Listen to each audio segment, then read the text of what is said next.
Alô, Grande Fortaleza! Estamos aqui hoje com o nosso deputado Luiz Gastão e com a cientista política Sandra Sampaio. Vamos conversar hoje com o deputado Luiz Gastão para que ele possa nos explicar como é que está o dia a dia da vida em Brasília e quais são as pretensões dele aqui em Fortaleza para o futuro prefeito da nossa cidade. Vamos lá, Sandra? Vamos conversar com ele? Tudo bom? Seja bem-vindo, deputado Luiz Gastão, e agradeço a sua presença aqui. E começando a primeira pergunta, eu gostaria de saber o seguinte: como estão o andamento das negociações para as futuras tributações das pequenas e grandes empresas no nosso país? Já começa quente, né? Bom, vamos lá. Antes de mais nada, felicidade minha poder estar aqui ao seu lado, da Selma, ao lado da Sandrinha, e dizer que, na realidade, nós estamos aí aprovando pelo Congresso Nacional uma reforma que era esperada há mais de 40 anos, que é a regulamentação da reforma tributária. Nós tivemos durante alguns anos essa discussão e muito não vinha se avançando. Então, nós aprovamos no ano passado a PEC e esse ano nós estamos aprovando a regulamentação dessas reformas. Eu tive o prazer de fazer parte do grupo de trabalho, foram 7 deputados, o presidente Lira escolheu os 7 principais partidos e cada partido indicou seu representante para discutir e fazer parte desse grupo. E eu tive a honra de, pelo PSD, fazer parte desse grupo de trabalho que nós discutimos a reforma sobre o consumo. É importante a gente colocar de que essa reforma ela busca regulamentar e regular a relação de consumo entre nós todos e a sociedade, que vai trazer um processo de crescimento digital. Hoje nós temos 5 tributos e vamos passar a ter um IVA dual, o CBS e o IBS, que vai ser distribuído entre estados e municípios, vamos ter simplificação. E nós temos um outro ponto. Hoje, quando você paga o imposto, parte do imposto que você paga fica na origem e parte no destino. Para nós do Nordeste, que temos uma população extremamente grande, somos altamente consumidores e pouco produtores, nós deveremos ter um aumento de arrecadação grande, porque o imposto passa a ser 100% no destino, ou seja, quem compra é que paga e fica com o imposto. Deputado, para quem está nos assistindo, essa movimentação vai diminuir ou vai aumentar o imposto para as pequenas empresas, para o cidadão, para todos? Olha, eu digo que vai diminuir, vai trazer não só mais simplificação, mas vai trazer também uma competição mais justa entre os segmentos e as empresas. Hoje você tem, por exemplo, no atacado, a empresa do atacado geralmente tem um incentivo fiscal e uma diferença de alíquota de ICMS. E o varejo não tem. Mas você tem segmentos como o segmento de alimentação, para dar um exemplo, você tem aquelas grandes empresas de atacado, mas que acabam vendendo para a população em geral. Você faz o cadastro e vai lá consumir. Essas empresas pagam menos impostos do que as lojas de supermercado e que vendem gêneros alimentícios que pagam um imposto maior. Isso traz uma competição injusta e desigual. A regulamentação e a reforma tributária sobre o consumo vai acabar com isso. Muito bom. Todos vão ter o mesmo imposto. Hoje, nós pagamos, se você pegar uma base de ICMS de algo em torno de 17%, 20%, mais os impostos que se tem, hoje nós podemos dizer que nós temos uma carga tributária que vai oscilar, dependendo do segmento, entre 35% e 40%. A partir da regulamentação, nós vamos ter um imposto único que as expectativas é que chegue a uma alíquota de 28%. Eu, particularmente, acredito que nós vamos já iniciar com a alíquota menor. Eu acho que essa alíquota vai ficar na faixa dos 25%. E a partir do momento que você alarga a base tributária e todos passam a pagar, a tendência é que essa alíquota ela possa baixar. Porque ao estudar essa alíquota, nós temos que ter como base a tributação atual que o governo tem.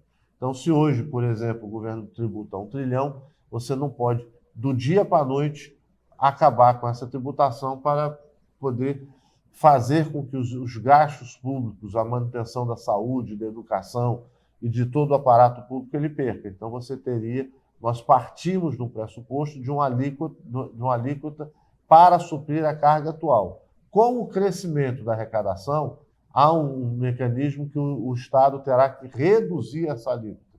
Então, a partir do momento da implantação, nós teremos, nos anos seguintes, a possibilidade real de termos uma alíquota menor e uma condição de investimentos ainda maior. Além do que, na nova sistemática, há uma desoneração de 100% para os investimentos. Hoje você paga imposto sobre investimento. E, a partir de agora, as empresas vão se creditar dos investimentos feitos. Parte deles você vai recuperar em até 60 dias e, no máximo, em 2 anos. Acabou com aquele negócio também de você mandar uma perda de conta para o governo e ele ficar ad eterno discutindo, você vai 3, 4 anos depois saber o resultado. A partir de agora, o governo tem um prazo para lhe repor esse imposto e ele tem que repor. Se ele não repor, o próprio funcionário poderá ser punido, advertido e chegando até a ter uma improbidade administrativa. Então, a relação fisco-contribuinte também vai melhorar e vai fazer com que o Estado brasileiro possa cada vez mais crescer, gerar mais empregos e trazer mais investidores para o país. Muito bom. O deputado Luiz Gastão é extremamente atuante em Brasília. Uma coisa assim, parece até besteira o que eu estou dizendo, bobagem, mas ele é um dos deputados, dos 100 deputados mais atuantes, já considerado, porque é um candidato novo lá em Brasília. Vai frequentemente, coisas que deputados, muitos não vão, é quase segunda a segunda, o homem realmente está trabalhando. Você que votou no deputado, se honre, porque isso não é todo deputado que faz isso, isso é muito bacana. Bom, pois bem, uma coisa que eu quero saber, deputado, é sobre, que eu estava dando uma olhada, que teve algumas redes sociais, inclusive do Frei Gilson, que caiu, tiraram o Instagram dele, e o senhor está à frente dessa censura, né, que está tendo nas redes sociais. Como é que está sendo esse caso? Olha, primeiro, Sandra, eu não estou à frente de censura nenhuma. Longe de mim ser censor de qualquer matéria. Sim. Muito pelo contrário. Eu faço parte, sim, de várias frentes parlamentares, da frente do comércio e serviço, da frente do empreendedorismo e também da Frente Parlamentar Católica. Eu sou um dos membros da Frente Parlamentar Católica no Congresso. E me trouxe uma repulsa muito grande a tirada do ar tanto do Instagram do Frei Gilson, depois recuperou, e pouco tempo depois das irmãs do Instituto Hesses. Nós aprovamos na Comissão do Trabalho já uma convocação da empresa Meta para ela poder ir lá e se explicar os motivos e as razões que fizeram. Já foi marcado?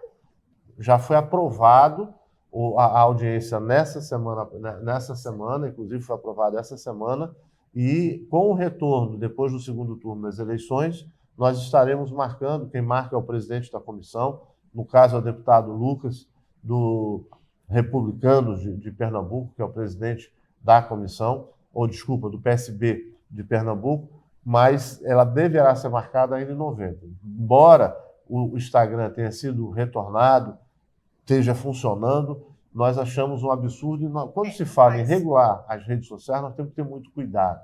Ninguém quer regular a censura das redes sociais. Nós queremos que as redes sociais sejam livres na sua opinião, mas nós não podemos também acomodar e permitir que uma rede social feche ou diga quem pode ou não ter sua conta ou apagar contas sem dizer por que apagou e o motivo. Porque eram duas contas, do Frei Gilson e das irmãzinhas aqui. Sim. Simplesmente, hoje tem o Instagram e amanhã não tinha mais. E não faz sentido o que eles pregavam, né? Para o bom cristão. Eles só pregavam a palavra de Jesus, tinha cânticos, assim, o Instagram maravilhoso de voz. Então, assim, o deputado tá à frente para querer explicações. Por que isso? Porque não faz o menor sentido. Então, só repetindo, foi convocado a pessoa do Meta, e aí depois do segundo turno... Na primeira semana depois do segundo turno, deve estar sendo marcada a audiência, ele terá que comparecer à Câmara e vai ter que dar as explicações devidas, por que saiu do ar e por que retornou. Quais foram os motivos, o que motivou a empresa a suspender essas ações. É como se nós aqui estamos falando na TV Capital e, de repente, ela sai do ar. E você não entende, a população não entende por que é. Mesmo que você tenha, você tem que dizer por que saiu do ar, qual foi queda de luz ou não foi, né? Ou quais são os motivos que fizeram. Se você tem uma autorização para funcionar, se as redes sociais, que hoje são veículos de comunicação de massa, onde muitas pessoas se comunicam através delas, eles não podem simplesmente fechar a voz de alguém ou em detrimento a outro. Deputado, o povo que nos assiste gostaria de saber qual é a posição do senhor mediante essa corrida agora para a Prefeitura de Fortaleza. Quem o senhor apoia e quais são os projetos que o senhor realmente trabalha para que seja realizado para o futuro prefeito? Bom, primeiro é importante nós salientarmos que nós do PSD fazemos parte e ajudamos a eleger o atual prefeito, sendo que o atual prefeito não vinha cumprindo com as obrigações, não vinha, quando eu digo cumprindo com as obrigações, é dialogando com a sociedade, fazendo uma boa gestão, cuidando das pessoas, cuidando dos equipamentos da cidade. E nós buscamos o prefeito diversas vezes, tentamos mostrar-lhe que o caminho que estava ocorrendo não funcionava e que a forma de gestão, simplesmente dando emprego para alguns e coibindo as pessoas, não estava satisfazendo o partido. Como não tivemos entendimento, nós deixamos a gestão, entregamos os cargos que tínhamos na gestão e fomos buscar dialogar com os partidos sobre a eleição de Fortaleza. Preparamos algumas ações, nós temos a pretensão de fazer com que os CUCAs voltem a funcionar na sua plenitude, ajudando e dando oportunidades para a juventude. Nós queremos que a cidade cada vez mais tenha incentivo nos bairros periféricos, faça investimentos nas zonas da periferia da cidade. E por conta disso, quando o PT definiu que o candidato dele seria o Evandro Leitão, nós, inclusive, junto de um arco de alianças, onde nós do PSD, o PSB, o MDB, o Republicanos e outros partidos, são 9 partidos que fazem base desse arco de alianças, de colocar e deixar com que o Evandro Leitão fosse o candidato. Pela experiência que ele já tinha como secretário de Trabalho e Ação Social do Estado, pela experiência com 2 mandatos de deputado estadual, sendo que presidente da Assembleia eleito por unanimidade, reeleito pelo presidente por unanimidade, tendo o reconhecimento de todos os pares pela sua capacidade de diálogo, a sua capacidade de discussão com todos os segmentos, independente de cor ideológica, que é fundamental na gestão do município. Então, nós abraçamos isso e o Evandro Leitão, junto com seus projetos, também da questão veio ampliar essas ações com relação ao projeto Girassol, que trata de crianças com espectro autista, buscando dar mais emprego e renda, fazer com que a Praia do Futuro deixe de ser Praia do Futuro e trazendo projetos para que seja a Praia do Presente, discutindo as questões das barracas, das legalizações. Há um projeto que já está tramitando no Congresso. Eu sou o relator de 2 projetos que nós vamos buscar regulamentar e acabar de vez com essa insegurança que existe na Praia do Futuro. Que gera muito emprego, que gera emprego, gera renda, e é uma cultura capital da nossa cidade, que é uma cultura de fazer com que esses espaços, quem frequenta a Praia do Futuro não é só o turista, é o fortalezense, que no final de semana vai para lá, nas quintas-feiras vai comer seu caranguejo. É um espaço que precisa ser melhor urbanizado e cuidado. É lá que entram os cabos submarinos. Nós temos projetos para ampliar a rede hoteleira com incentivos para os hotéis na Praia do Futuro. Nós precisamos, qual foi o último hotel que você viu ser construído em Fortaleza? O setor do turismo, ele vem pecando e nós precisamos ter uma cidade com maior respeito às suas zonas. Nós tínhamos ali, no início da Beira-Mar, do lado do quiosque do Mr. Fisk, né? Um esgoto a céu aberto que chegava na praia. Quer dizer, o nosso cartão de visitas, que se tanto fala da Beira-Mar, na praia de Iracema, com esgoto chegando ao céu aberto. Por quê? Porque a prefeitura não cuida de fechar os processos das galerias fluviais e das limpezas. Quantos alagamentos nós tivemos na nossa cidade, deixando bairros inteiros debaixo d'água, por falta de zelo, de cuidado com o meio ambiente e com as questões. Então, nós não poderíamos concordar com essa atual gestão pelo descaso com a nossa cidade. Então, aprovamos e apoiamos, desde o primeiro momento, o Evandro Leitão como prefeito da cidade. E agora, no segundo turno, nós vemos aquele que agredia e dizia de que o ex-prefeito, né, o Roberto Cláudio, tinha comprado por 17 milhões numa loja que não chegou aos respiradores, agora vem de mão dadas e mostra que a política é dinâmica, né?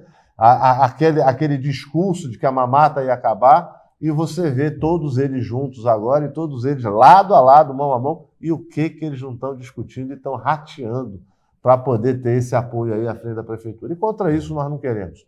Nós queremos um projeto que cuide das pessoas, nós queremos um projeto que possa ter o apoio do governo do Estado, possa ter o apoio do governo federal. São hoje mais de 17 deputados federais que fazem parte desse programa, ajudando ao projeto.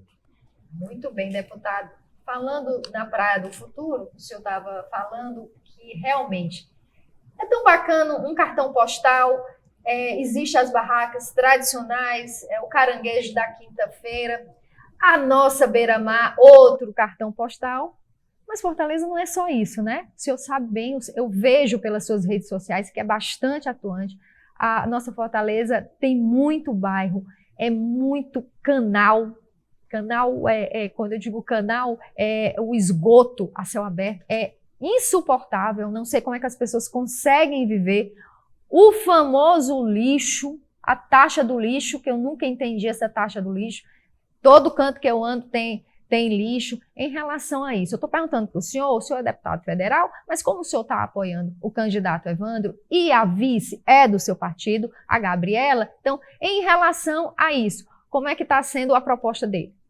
Olha, primeiro, com relação à taxa do lixo, o primeiro ato vai ser extinguir essa taxa do lixo, que nós já fomos contra e estimulamos a vereadores que votassem contra a taxa do lixo. Era um dos outros pontos que nós discutimos com o atual gestor municipal. Aliás, é uma praxe, né, dele e do antecessor dele. Né? O antecessor dele, vamos lembrar dos alvarás aí e da taxa dos alvarás. É o pessoal que gosta de taxar aqueles que produzem, gosta de taxar aqueles que vêm. A taxa do alvará, que quis empurrar a goela abaixo, passou 2 anos, 3 anos discutindo e teve que retornar para fazer. Aonde o empreendedor que vai empreender, fazer seu estabelecimento, gerar emprego, gerar renda para o município, cobrando taxas absurdas. E aí vem a taxa do lixo agora. Quer dizer, é uma praxe desses que estão aí querendo manter-se na Prefeitura de Fortaleza, mas não para ajudar a população de Fortaleza, mas principalmente para cobrar taxa e impedir o desenvolvimento da cidade. Deputado, há uma grande controvérsia agora, uma semana ou 2 atrás, sobre os bettings. E o senhor está numa das comissões dos bettings, não é isso? O que o senhor tem a dizer a nível nacional para quem nos assiste ou para qualquer outra pessoa no nosso país? Como é que está a situação e para que rumo vai tomar a situação dos bettings no nosso país? Olha, primeiro foi aprovado, infelizmente nós aprovamos a questão dos bets, mas não foi regulamentada de forma devida. Então nós estamos com um projeto de lei, uma PEC, buscando fazer com que os bets tenham a restrição da propaganda, dando o mesmo conteúdo como bebidas alcoólicas e fumantes, e se você for ter propaganda de bets, botar que isso poderá trazer transtornos mentais e problemas de saúde. Além do que nós tivemos na reunião semana passada, uma reunião na Frente Parlamentar do Empreendedorismo, que estamos também defendendo o projeto de lei do deputado Tião, colocando o seguinte: já foram mais de 2 bilhões de brasileiros que recebem o benefício do Bolsa Família que jogaram através de bets. Então é proibindo aquelas pessoas que são beneficiadas de programas sociais jogarem. Por quê? Porque o dinheiro que é dado para os programas sociais é para subsistência, para compra de alimentação, e não podem ser desviados de finalidade e serem utilizados para jogos.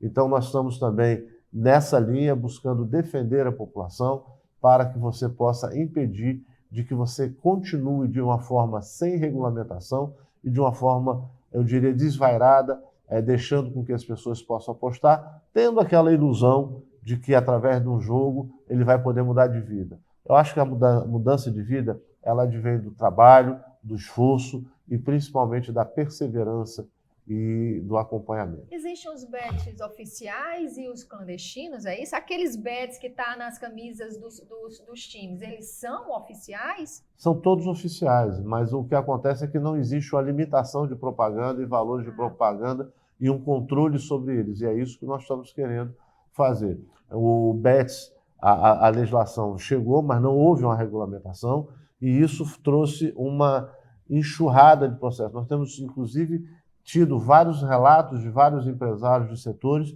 de funcionários pedindo para serem demitidos para poderem receber suas contas e pagar contas e dívidas de jogo. Até porque não existe uma limitação e outro processo que se tem é proibir o jogo através do cartão de crédito.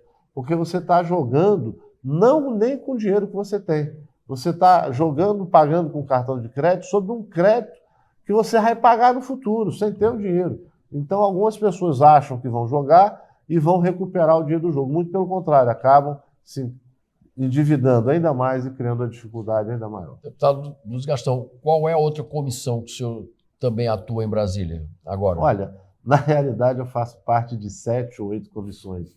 Eu estou na Comissão do Trabalho, estou na Comissão da Comércio e Serviço, na Desenvolvimento Econômico, na Comissão de Fiscalização e Tributação, estou na Comissão de Fiscalização e Controle Público, estou na CCJ, que é uma das principais comissões da Câmara, e além de participar de outras frentes de trabalho, e hoje, com muita honra, como um dos vice-líderes do bloco, onde faz parte o PSD, o MDB, o Republicanos e o Podemos. Todas essas comissões são importantes para a nossa nação, mas entre elas, qual é a melhor para o nosso Estado? O que se defende mais o nosso Estado em Brasília? Olha, eu sempre defendo e vou sempre defender, antes de mais nada, a vida, as pessoas e fazer com que a gente possa ajudar a melhorar a qualidade de vida e dar oportunidade. Eu acho que todos nós, a população, quando se fala em ter uma sociedade mais justa, é uma sociedade que todos tenham as mesmas oportunidades. E nós sabemos que, infelizmente, algumas pessoas nascem por conta de família, por conta de herdar, já com uma condição de competição e com algumas oportunidades. Infelizmente, algumas pessoas nascem sem ter nenhuma oportunidade. Mas aí eu acho que cabe exatamente, esse é o papel do Estado, fazer com que essas pessoas possam ter moradia com dignidade, possam ter acesso à alimentação. E eu não poderia deixar de falar que o Estado do Ceará e o governador Eumano, com relação a isso, com o Ceará Sem Fome, está dando um salto, até porque nós também temos um trabalho muito forte há muitos anos com o Mesa Brasil e outras ações sociais, buscando fazer com que a nossa necessidade primária e primeira, que é a saúde e a alimentação, você possa dar à sua população.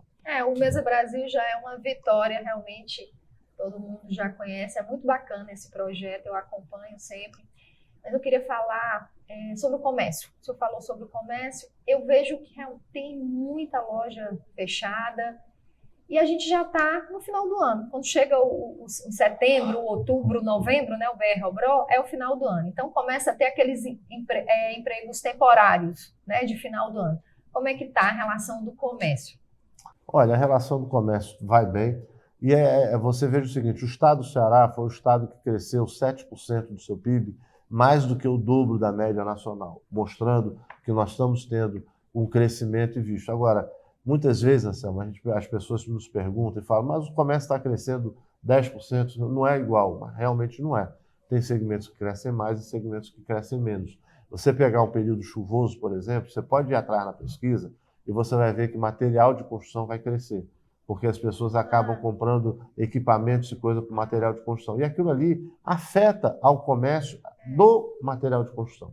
Mas aí pode ser que a vestimenta ela tenha caído, né? As mulheres, elas gostam muito de se maquiar, de usar seu cabelo, então aí você vai crescer o salão de beleza, os produtos de beleza. Isso não quer dizer que você esteja crescendo também com relação a uma atividade de compra de carro ou de outro veículo, ou de bens duráveis, trocando uma geladeira em casa, uma televisão.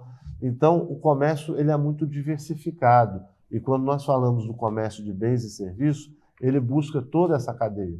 E é importante, por isso mais ainda importante também, é termos um prefeito que tenha também essa visão de empreendedorismo e fazendo com que o micro e pequeno empresário possam ser ajudados. Nós temos a indústria de confecção no nosso estado, em Fortaleza, dito pelo Beco da Poeira, José Avelino e tantos outros, que têm uma produção, uma capacidade de produção na área de confecções muito grande, mas precisam de incentivos, precisam de regulamentação e precisam de apoio. Então, esse é o papel do Estado. É o papel que possa dialogar com a sociedade e, dialogando com a sociedade, ser indutor desse investimento e dessas ações que possam melhorar a qualidade de vida e a oportunidade para todos. Então, o senhor afirma que o comércio está bem. 2024, 2025 vai melhorar ainda. Eu afirmo que sim, eu sou não só otimista, agora é aquela coisa. Todos os dias nós estamos abrindo restaurantes novos. Infelizmente, todos os dias você está fechando alguns restaurantes. Então, o ato do empreender, o ato do empresário, nós temos que aplaudir os empresários. Porque o empresário é aquele que pega o seu dinheiro, emprega, contrata pessoas e corre o risco. Então, às vezes, você abre um restaurante, até com uma boa comida, com uma boa proposta, mas acaba estando no local errado, as pessoas não têm acesso, acaba não tendo a divulgação correta e você acaba se perdendo e fechando. Mas, ao mesmo tempo, no outro lado, tem outro restaurante abrindo que está com sucesso, está com a casa cheia. Então, isso faz parte do empreendedorismo, isso faz parte do negócio. E dentro disso, eu sempre digo, o comércio, em maneira geral, está bem. Alguns segmentos, e cada empresário tem que se preocupar sempre com sua gestão, com seu ramo de negócio e com o foco do seu negócio, para, a partir daí, poder ter os melhores resultados. Nós, empresários, temos que ter sim lucro.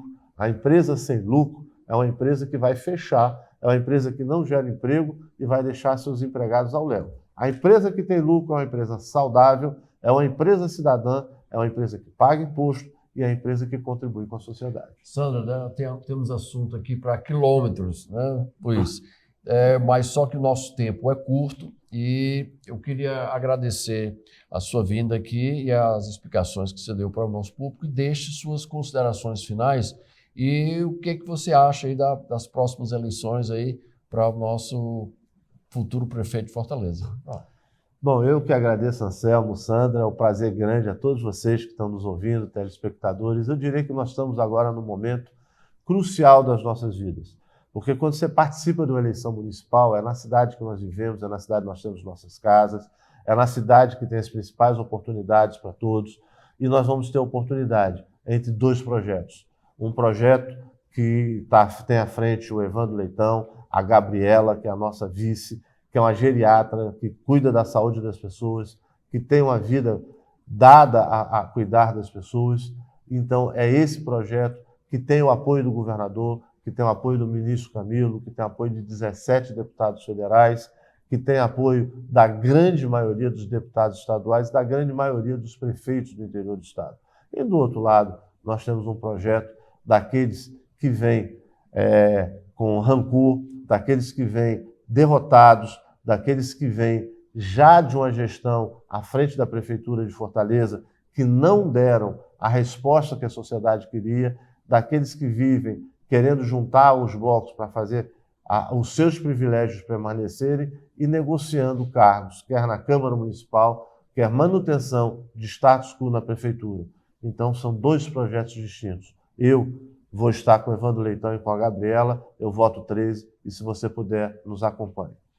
Sandra, tenho que agradecer ao nosso deputado Luiz Gastão e convidar ao nosso Evandro Leitão e ao nosso candidato também, André Fernandes, para vir aqui conversar conosco e explicar suas propostas para que todos possam, da nossa cidade, votar da melhor maneira possível e votar no que for melhor. E que Deus nos abençoe. Até o próximo programa. Um forte abraço e um beijo no coração a todos os fortalezenses.